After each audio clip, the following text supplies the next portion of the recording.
إن الحمد لله نحمده ونستعينه ونستغفره ونعوذ بالله من شرور أنفسنا ومن سيئات أعمالنا من يهد الله فلا مضل له ومن يضلل فلا هادي له ونشهد أن لا إله إلا الله وحده لا شريك له ونشهد أن سيدنا ومولانا محمدا عبده ورسوله أما بعد والسلام عليكم ورحمة الله وبركاته.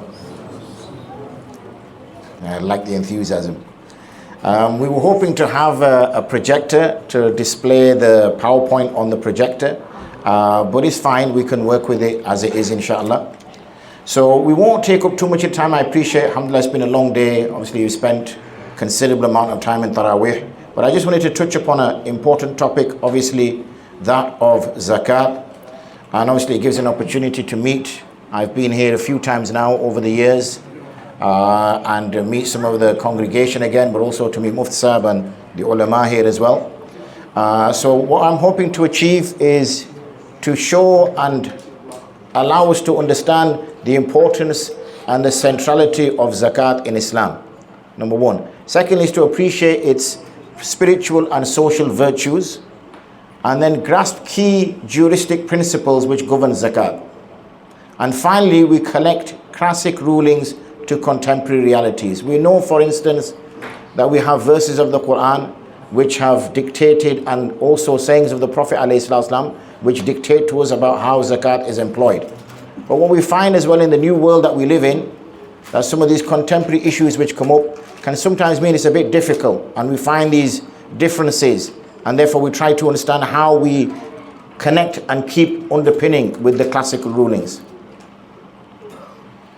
If we look at Zakat itself, in the ayat of the many ayahs of the Quran in Surah Baqarah, we find وَأَقِيمُوا الصَّلَاةَ وَآتُوا الزَّكَاةَ. You find that approximately at least over 30 times Zakat is associated with Salah. Whenever Salah is mentioned, Zakat is mentioned immediately after. And therefore the substantial and the gravity of Zakat is as important as is Salah. But also there's another point that's being made here, and that is, as Salah has these ritual practices, whereby, for instance, you make sure that you perform Salah in a certain way, and there are rulings associated with it, then in the same way, Zakat can also be only fulfilled if it's done in a certain way. We found very early on that when the Prophet ﷺ passed away, certain tribes refused to give Zakat. They said, Allah is here, so we will carry on praying Salah. But we used to give Zakat to the Prophet ﷺ, and the Prophet ﷺ is no longer here, so we refuse to give Zakat. They drew a distinction between Salah and between Zakat. They saw the importance of Salah, and they saw Zakat as a financial type of act. But what we have to understand, that even an act which is of a financial nature, it is still an act of ibadah. And when you look at Salah, Salah is primarily completely free of any transacting with a second or third party. You are solely connecting with Allah subhanahu wa ta'ala, and it is completely of a spiritual nature. We don't usually see the social benefits of Salah. So when you pray Salah, you don't see any social benefit, you don't see how this helps somebody else. And Zakat is on the other end of the spectrum. With Zakat, we start to think that, okay, the maqsad of Zakat is that I'm helping the poor. The maqsad of Zakat is that I'm enriching and empowering the poor. But the distinction is something that we're bringing about. In reality, it is an act of worship. And we have to always understand it as an act of worship, and therefore it has its own rules and regulations. To deny, therefore, Zakat, by ijma consensus, is that that person ceases to be a Muslim. So anybody who says that the Zakat is no longer my responsibility, it's gone, then this is the danger that exists within it. Again in Surah Tawbah it mentions فَإِن تَابُوا وَأَقَامُوا الصَّلَاةَ وَآتَوُوا الزَّكَاةَ فَإِخْوَانُكُمْ فِي الدِّينِ. That if they repent and they give and they perform Salah and they give Zakat, then they are your brothers in Deen. So definition of the Muslim brotherhood, definition of the Muslim Ummah is based on these two characteristics. One is to pray Salah, and the other is to give Zakat. We also find again, Allah subhanahu wa ta'ala mentions, وَالْمُؤْمِنُونَ وَالْمُؤْمِنَاتُ بَعْضُهُمْ أَوْلِيَاءُ بَعْضٍ يَأْمُرُونَ بِالْمَعْرُوفِ وَيَنْهَوْنَ عَنِ الْمُنْكَرِ وَيُقِيمُونَ الصَّلَاةَ وَيُؤْتُونَ الزَّكَاةَ. Again in Surah Tawbah, the believing men and the believing women, some of them are awliya over others, meaning some are responsible for others. What is the definition of a believing man and a believing woman? يَأْمُرُونَ بِالْمَعْرُوفِ. They enjoin good. وَيَنْهَوْنَ عَنِ الْمُنْكَرِ. They prohibit evil. وَيُقِيمُونَ الصَّلَاةَ. And they establish salah. وَيُؤْتُونَ الزَّكَاةَ. And they give zakah. So again, the definition of a believer is establishing salah and giving zakah. Sometimes we say that I'm donating my zakah. Sometimes we think that zakat is charity. Sometimes we think that zakat is a philanthropical act in order to enrich the poor. We have to keep remembering that zakat is an actual act of worship. It is an act of worship. It is somewhat secondary that somebody benefits from it. This is a secondary benefit. It's not the primary goal. The primary goal is to show subservience to Allah subhanahu wa ta'ala. And the fact that this is being continuously mentioned together with salah and with zakah. Passing of the Prophet ﷺ, I've already mentioned that this was with the Khilafah. It was enforced during the Khilafah, meaning those people who refused to give it, they were, the people went to war over this. This was not something that was just ignored. And it was also integral to the Islamic governance.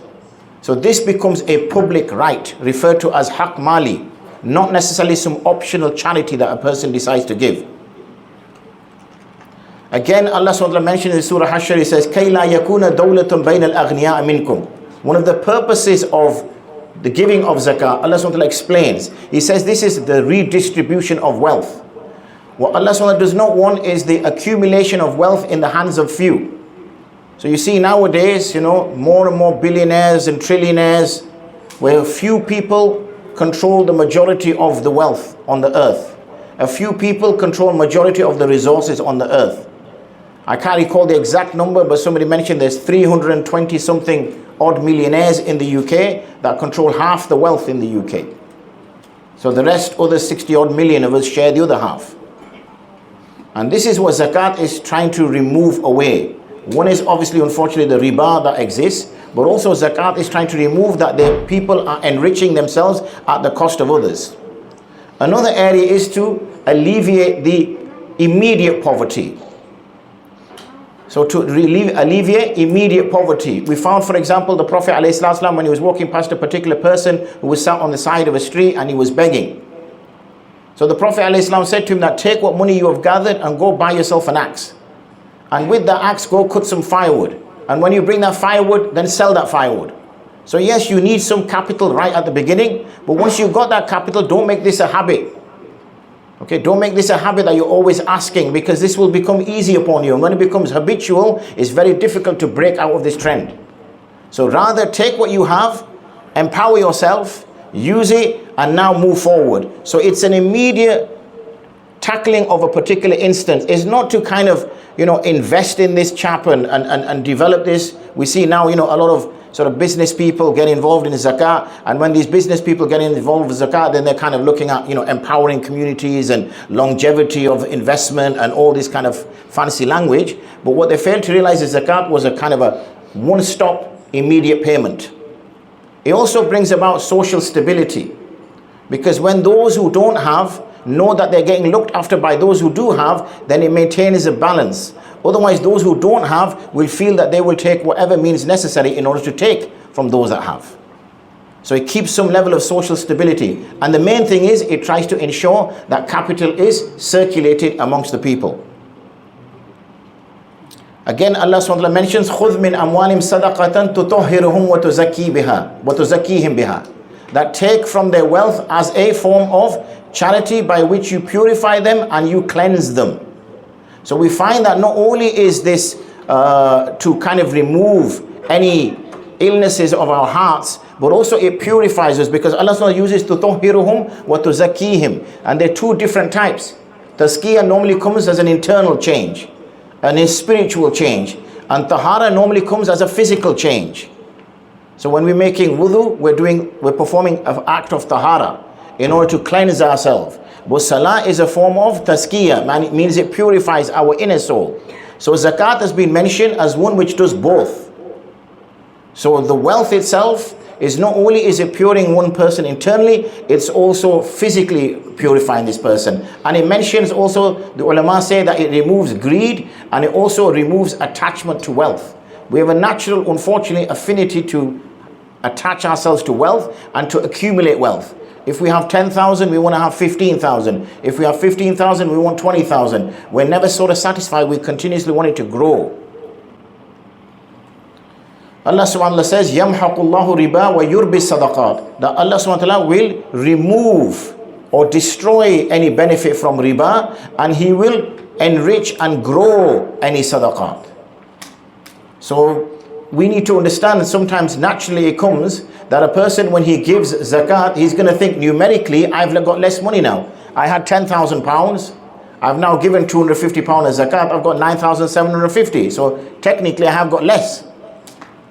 But what Allah subhanahu wa ta'ala is referring to here is the barakah that it has, the spiritual increase that it has, even though there may be a material decrease. Furthermore, Allah subhanahu wa ta'ala mentions, وَالَّذِينَ يَكْنِذُونَ الذَّهَبَ وَالْفِضَّةَ وَلَا يُنْفِقُونَها فِي سَبِيلِ اللَّهِ فَبَشِّرْهُمْ بِعَذَابٍ أَلِيمٍ, that those individuals who hoard gold and who hoard silver and they do not spend it in the path of Allah, then give them the glad tidings of a painful punishment. So we have had the carrot and now we get the stick. As is normal behavior management in all forms of human activity, you'll find sometimes, if you do well in your job, you get promotion, you get a pay rise. But if you don't do too well in your job, you get your first warning, second warning, and then you're given your P45 and shown the door. Similarly, if you get in trouble with the police, you get your warning. So every time in whole society we see, there is always the carrot and the stick approach. Similarly, when we're raising children, what we'll do is we'll always offer them something. If you do, if you come for Taraweeh, I'll buy you a sweet, I'll get you a cake, I'll do this. And if you don't come, then I will tell you off, I will scold you. So this method of stick and carrot is something which has been used by Allah subhanahu wa ta'ala and obviously the Prophet alayhi salatu and people who have come past. So by giving zakat, we protect ourselves from divine accountability. Other narrations mention that the gold and silver that you hoarded and did not give zakat on, then that turns into a serpent, and that serpent is entered into the barzakh, and that serpent attacks that person. So in the dunya, he's saving it more and more and more, but what happens is the bigger the hoarding, the more you've hoarded, the bigger the serpent. So that actually becomes a problem. Furthermore, Allah subhanahu wa ta'ala says, وَرَحْمَتِي وَسِعَتْ كُلَّ شَيْءٍ فَسَأَكْتُبُهَا لِلَّذِينَ يَتَّقُونَ وَيُؤْتُونَ الزَّكَاةَ. My mercy encompasses everything. So soon I will write for those people who fear Allah and they give zakah. So that shows that when a person gives zakah, then Allah subhanahu wa ta'ala's rahmah and forgiveness surrounds that person. So this is another means by which he attains. From a social perspective, how does this help a person? Well, it removes envy.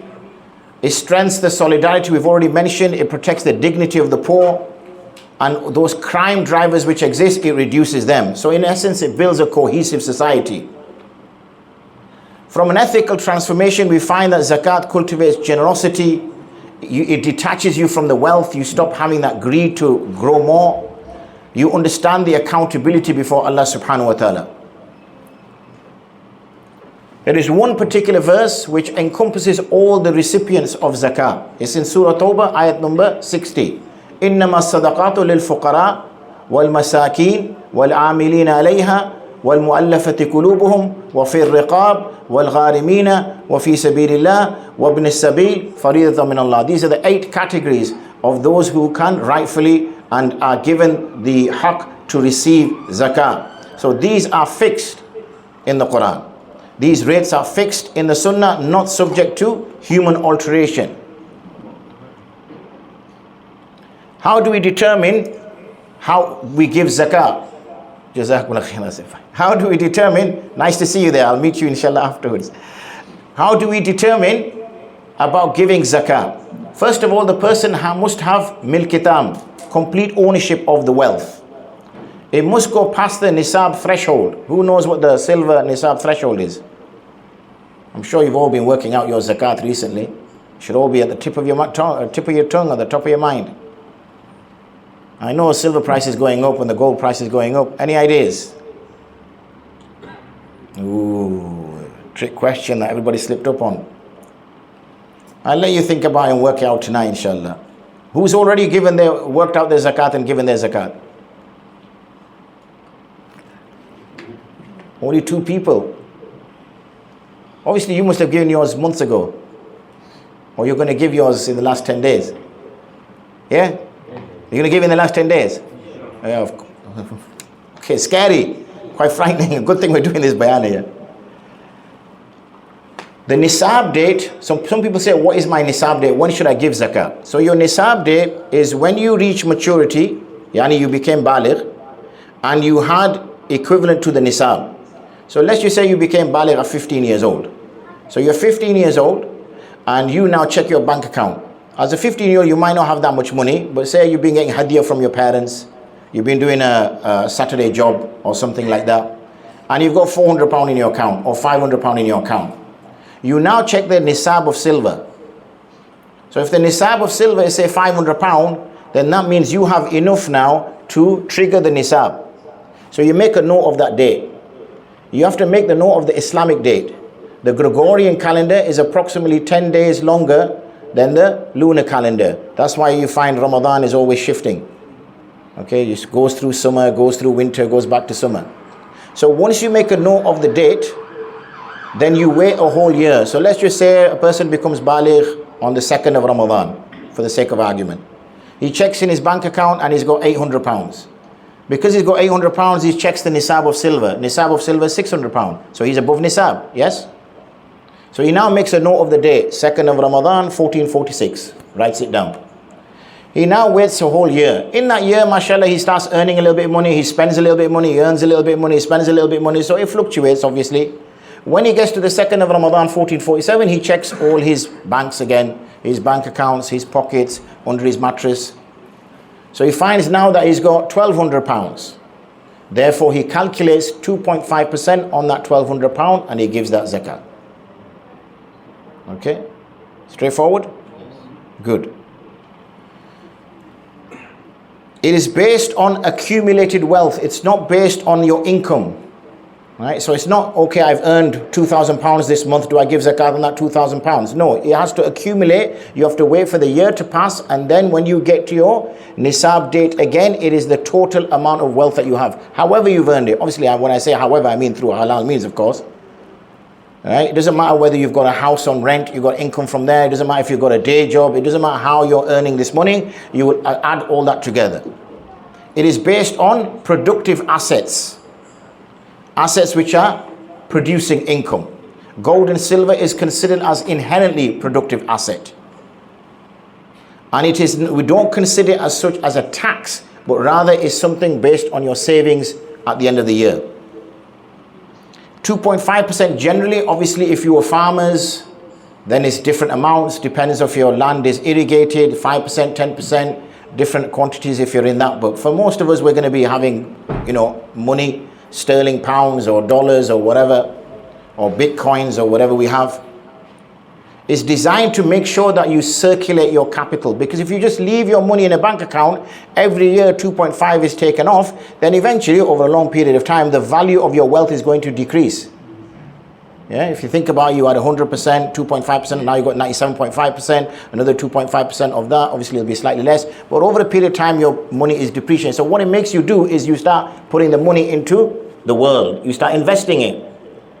So you start investing in business, you start investing in entrepreneur. An entrepreneur comes along to you and says, look, I've got this really good idea, but I have no capital.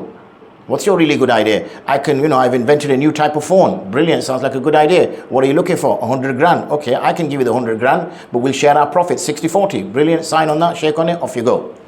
Otherwise, if you keep piling it, then the zakat is slowly eating away at you. And what Islam wants you to do is not hoard money, because hoarding money has no purpose. It doesn't allow the economy to drive. And the way economy drives is through that. Another unfortunate thing is when we hoard money, we know that we're always going to get 1.5% or something riba coming through. And that's the danger, is that we start, becoming confident and content with that. When we look at how do we go about, distributing wealth, we look at obviously the local poor first. Those who are local to us have a greater haqq over us than those who are distant from us. So each area must look at, is there anybody in my area that's needy? Anybody who's in a state that needs wealth? They have to determine whether this person is below nisab in order to give them that. In extreme cases, due to severe hardship, or if a person has got a relative in another country and they know that that relative is in a very difficult situation, they've done the means testing, then there's permissibility to send it abroad to somebody.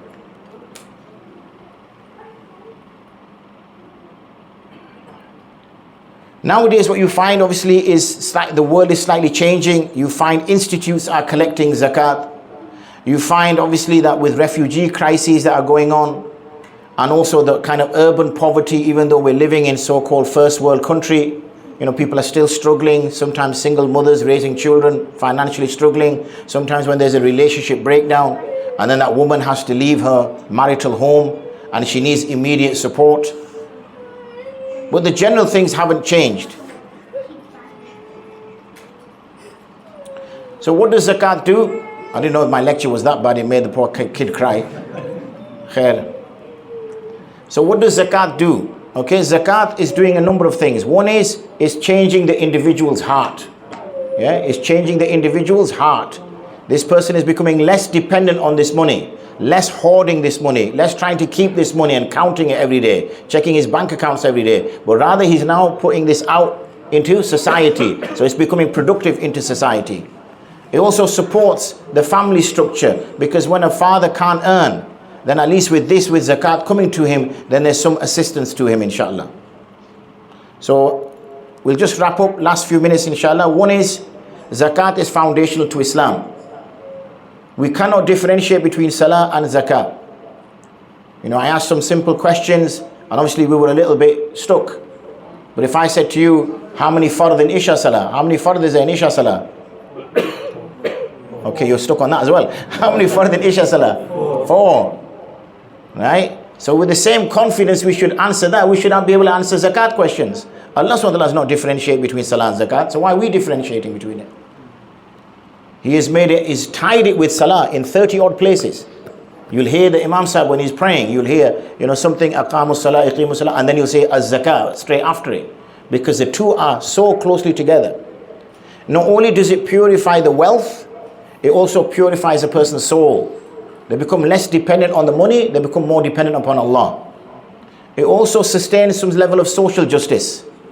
And we know that these are divine principles. This ayat that I mentioned to you, إِنَّمَا الصَّدَقَاتُ لِلْفُقَرَاءِ وَالْمَسَاكِينَ, that this is in Surah Tawbah, ayat number 60. And these are fixed by Allah. One can't change them. And that brings the lecture to end. If you've got any specific questions to zakat, you may ask. I know there was some little tongue-in-cheek. My Imam Sahib said if you've got any moon-sighting questions, you can ask them as well. But let's stick to zakat, inshallah. So if there's any zakat specific questions, then please ask. Otherwise, jazakumullah khairan. There will be another lecture I'll be delivering tomorrow, following on from this on zakat as well. So if you are around, where is it that we're going? Chadwell. So Chadwell Heath, whatever that is. To me, it's all London. So if you're anywhere around there, inshallah, you can pop around and we will give the second lecture there, inshallah. Ji. You mentioned that the properties is based on investment and obviously rental income.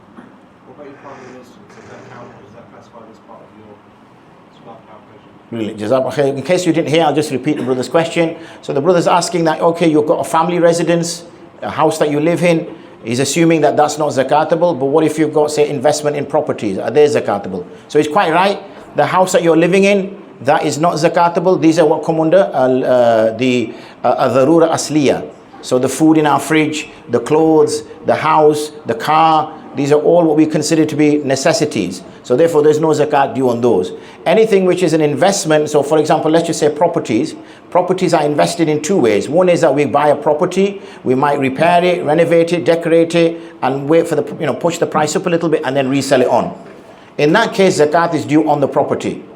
In another cases, we're using the property to generate cash, in the sense that we're going to lease it out or have people, rent out the rooms. In that case, zakat is not due on the property, but every time you're getting your rental income, that rental income is placed in a bank account, and when your nisab date comes again, then you add it to the rest of your assets, whatever they are, and then you give 2.5% on the total. Do you remove any debt from the So if there is any debt, that debt would have normally been paid during the course of the year. But if you do get to the end of it, and there is some scope for permissibility whereby any debts that are due in that calendar year may be deducted. But that's normally in the case, if you look about, this was time in the Prophet ﷺ time, when their main form of income was coming maybe twice a year. So if they used to harvest approximately twice a year. And when they used to go for trade, they used to go trade roughly twice a year. So their income only came in twice a year. Therefore, whatever they earned had to last for 6 months. So if they were to deduct zakat from there and not any debts, then they could be in a financial difficulty.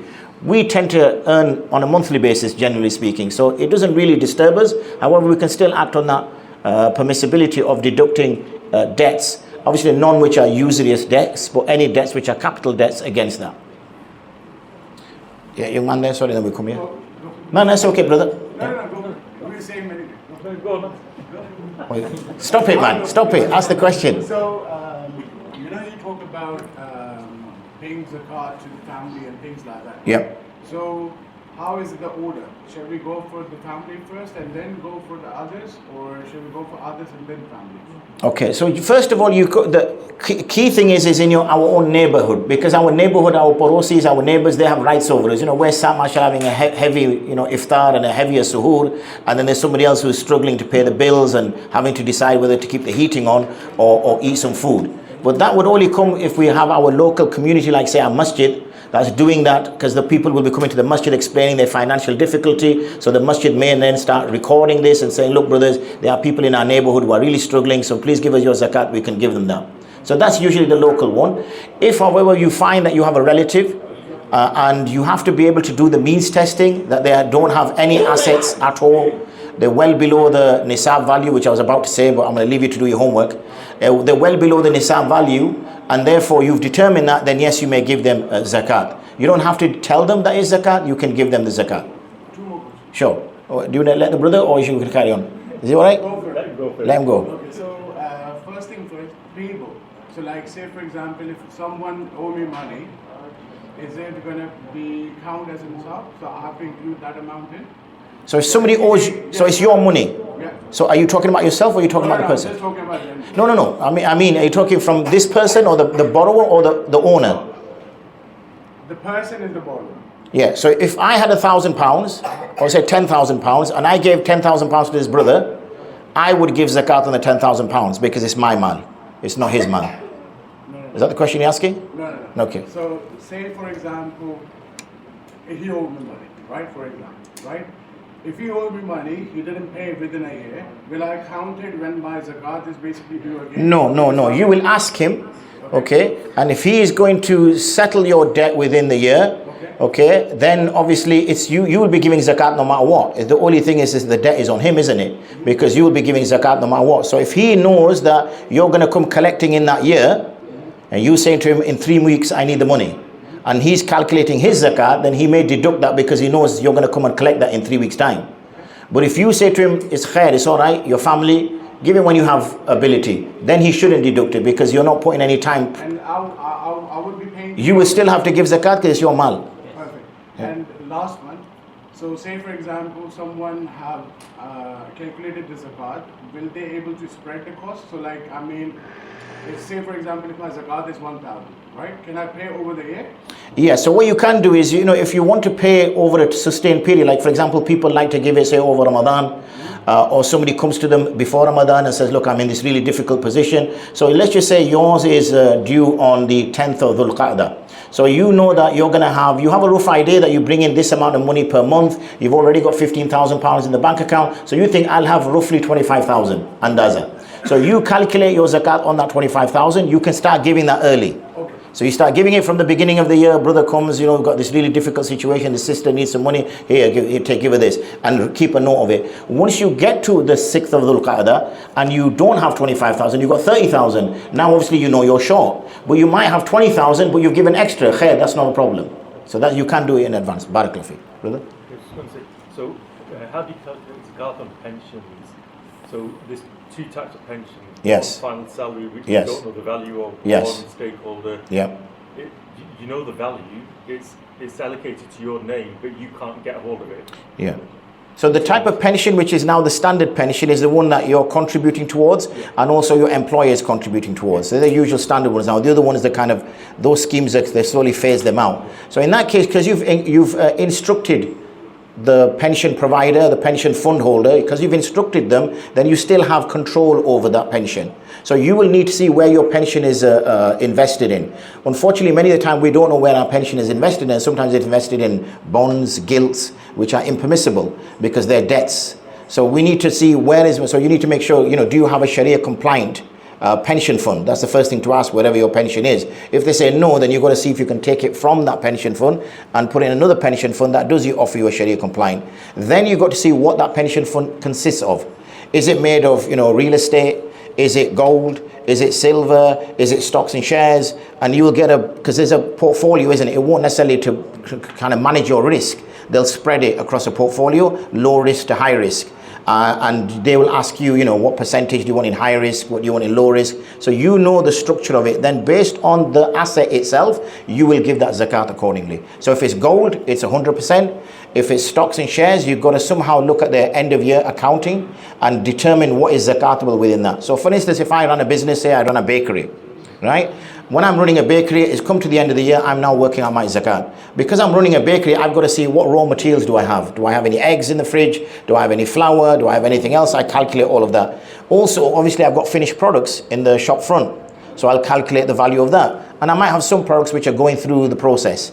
Similarly, I look at any invoices which are still, I'm waiting for payment. I put them in as well. And I look inside the till, I look in the bank account, and I do that as a total sum. But I don't give zakat, for example, on my mixer. I don't give zakat on my shop front. I don't give zakat on my shop. So we have to know what is zakatable and what isn't zakatable as an asset. So I've just given you a generic answer there because it gets a little bit technical. So even though you can't really access that money. Even though you can't really access it, you agreed not to access it because you entered into a relationship with somebody. So you sort of said, look, you made a one-way promise that I won't touch it till I'm 60, 65, 69, and that's fine, but you are benefiting from it. It's growing. It's not like, it's locked away and they said, sorry, you can't have it. It's growing, it's getting bigger and it's bigger, and obviously its value is getting bigger.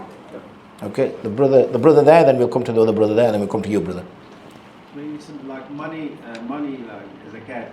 Does it have to come out as money, or if you buy like food or clothes and distribute it?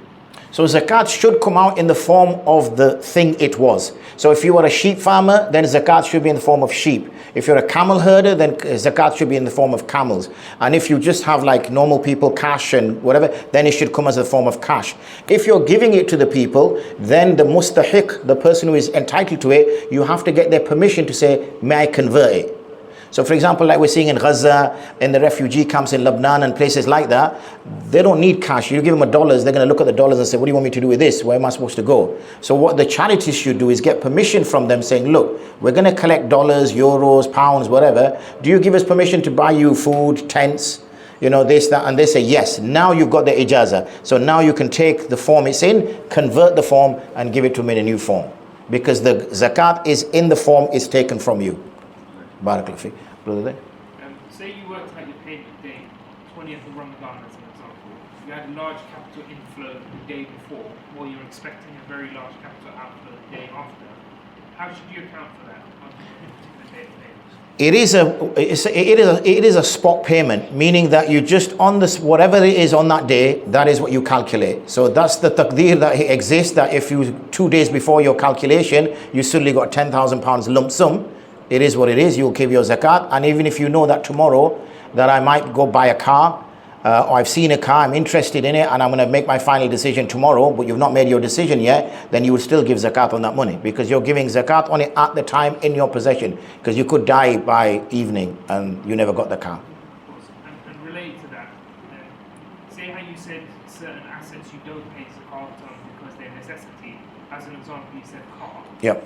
But say if a person was to buy several cars, Yes. right, and not as an investment, as business, but just as a hobby, as an example, Yeah. would any of those be zakat? No, unless he's getting them as the prestigious cars, and he's holding them knowing that they'll hold value, like a very old Porsche or something, or a very unique car, and he's thinking, the price will go up. But if it's just a hobby that he's got no intention of selling them, I just want to keep them, I want to drive them I want to drive one on a Saturday, I want to drive one on a Sunday, fine. Obviously he would be questioned under extravagance, That's a separate mas'ala, that he would be questioned that did he really feel the need to have 6 cars or 3 cars or 2 cars when you know there were people dying of starvation and this, that and the other. As long as you can justify that, that's a separate argument, but from a zakat perspective, that's okay.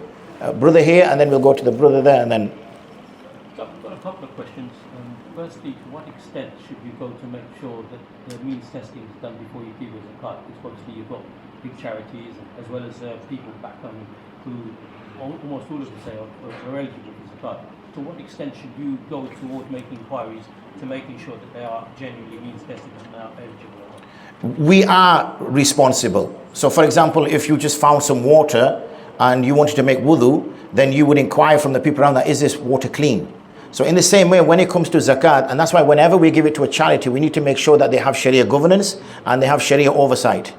Because if they're not ulama, they don't understand what zakat is, and they're just they're just charities, they're philanthropists, they just want to help the poor, and they don't know the ahkam, then there's a great danger that are they doing the right thing?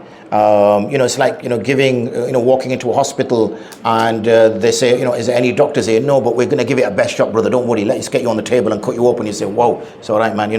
I'll come back another day. So in the same way, if you're giving zakat, it's like coming into the masjid and the imam sahib walks past you and you say to him, oh brother, and he whispers to you and say, remind me again how to read Surah Fatiha. You're going to say to the imam that get off the musalla. So in the same way, zakat, we should not have any difference with zakat like we do with salah. So how we're very keen about salah, making sure our safs are straight, and we're in wudu, and it's the same way with zakat. We have to be very careful. So whenever we're giving it to a charity, make sure that they have a Sharia board, they have Sharia governance, they have Sharia oversight, and obviously that's clear. So that's for a charity. When it comes to as an individual, then yes, you have to do the means testing. You need to make sure that that person, sometimes you see, especially as we say back home, that people have land that they've inherited which they're not doing anything with, and it's just land surplus. So really they should sell that land and then see what their financial situation is before you start giving zakat. Sometimes women have gold which they've inherited from their mothers or mother-in-laws, and they don't necessarily want to break it and sell it, but that gold might be considerably of value.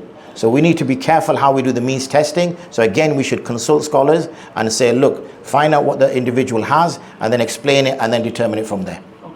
One follow-up. When you said that you calculate the amount of assets that you have at a given date, and then a year later you see what that total is that an estimation, or is that like it has to be a whole year that's passed when you had that asset? That starts when you first reach bulugh. Yeah. So as soon as a person reaches bulugh, whatever age, 14, 13, 15, whatever age he is, that's the time where we educate our children. Like we have already educated them about how to pray salah, we should also start educating people about zakat, young children, immediately, so they know what zakat is. So sometimes we start giving gifts to our children. Sometimes we may have like a trust fund for our children, which is growing. So when they reach the age of bulugh, they are supposed to now, or we help them, determine their assets. So if we've set up a bank account for them, sometimes if it's a young girl, we've bought gold bangles or earrings or whatever, or we've set up some trust funds, so when they reach 18 or they're going to go to uni, they've got plenty of money so they don't have to take a student loan or their first car or a deposit for a house. Then when they reach that age, we're supposed to determine if they have triggered nisab, which is whatever it is. Once they've triggered nisab, we make a note of that date. Now we let a year pass on it. Once the year has passed, whatever the quantity is in that, they would give zakat on. Even if they're, like the brother said, 5 days earlier, you just gave him a bonus and said to your son, here's 10 grand. So for the whole year, he had £600, £600, £600, £600. And then for some reason, 3 days before his nisab date, you just gave him another 10 grand. He would give zakat on 10,600, not on the 600. So not necessarily for that 10,000 to he have had? No, it's the triggering of the nisab for the year has to pass, not on every quantity of wealth. Otherwise it'll become incredibly difficult for us. Every month we're earning money, you'll think, okay, when did I earn that £600? Or I earned that in February, I earned that. It's impossible to follow. So once the nisab is triggered and a year has passed on a nisab, then irrespective of when that wealth came in, you would 2.5% and you'll give accordingly. Brother right at the back there, you might have to shout a little bit. Sorry, of course they try to pay the God before Ramadan. Every year, so the money reach to the poor during the Ramadan. But this year, at say, example, I had 20,000. I've got a builder already working in the house, which I have to pay him as well. do I have to pay the zakat on 20,000 or So if I've heard correctly, correct me if I'm wrong, that you said that you normally give zakat before Ramadan starts. So that's your nisab date. And for this reason, for whatever reason, you've not given zakat so far. And you've got somebody working in your house, a labourer or something, and you owe the labourer, or you're going to pay the labourer. You don't owe the labourer any money yet, but you're going to pay him. So once you work out what your nisab date is, and this is the key thing about fixing that nisab date. So let's just say it was the 15th of Sha'ban, okay, which came 15 days before Ramadan. But you got busy and you didn't get a chance to work it out. All you do is, the advantage we have now is bank statements. So you go back to the date, the Gregorian date, which matches the 15th of Sha'ban, find the Gregorian date, check all your assets, whatever they are, pension, bank balance, and everything, and totally all, and then take 2.5% of that. Barakallahu feek. I think we had... Go on, young man.